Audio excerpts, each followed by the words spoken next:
இன்றே டவுன்லோட் செய்து உங்கள் ஃபேவரட் ஷோக்களை என்ஜாய் பண்ணுங்க.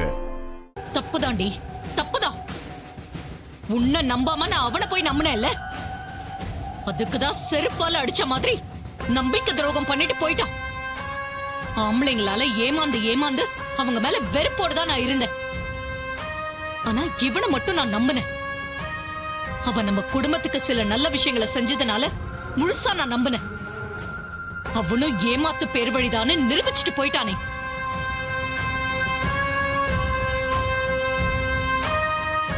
அவனை நம்பி வீட்டு நிர்வாகம், பிசினஸ் எல்லாத்தையுமே நான் ஒப்படைச்சேன். அப்ப கூட அவனுக்கு என்ன ஏமாத்திக்கிட்டு இருக்கோன்னு உறுத்தலா இருந்திருக்காதா? என்னால இன்னும் நம்பவே முடியல சந்திரா. அவன் எனக்கு செஞ்ச நம்பிக்கை துரோகத்தை இன்னும் என்னால நம்பவே முடியல. அக்கா, நீ அவனை நல்லவன் நம்பி நம்ம ரேவதியா அவனுக்கு கட்டி கொடுக்க போன. அப்பவாச்சும் அவன் உண்மையை சொல்லிருக்கலாம்ல.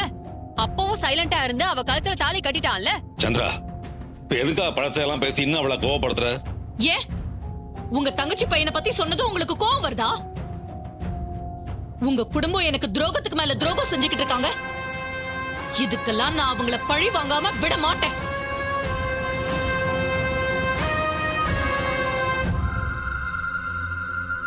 ஏங்க, நீங்க எப்பவுமே அவர் கூட தானே இருந்தீங்க. உங்களுக்கு அவரு தாத்தாவோட உண்மையான பேருன்னு தெரியும் தானே?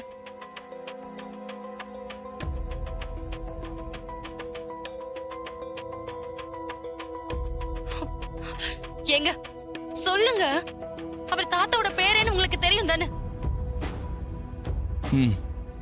தெரியும்.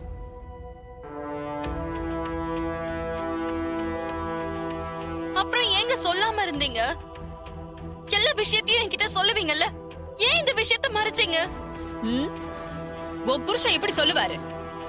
எல்லாரும் கூட்டு கலவாணியாச்சே, அதான் மறைச்சிட்டாங்க. விடு சந்திரா, இவரை பேசி எந்த பிரயோஜனமும் இல்ல. அவன் தான் நம்பிக்கை துரோகி. அந்த கிழவன் கிழவியோட அவனையும் இனிமே சும்மா விட மாட்டேன். அவன் சுயரூபத்தை காட்டிட்டான். இனிமே இந்த சாமுண்டீஸ்வரி யாருன்னு நான் காட்டுறேன்.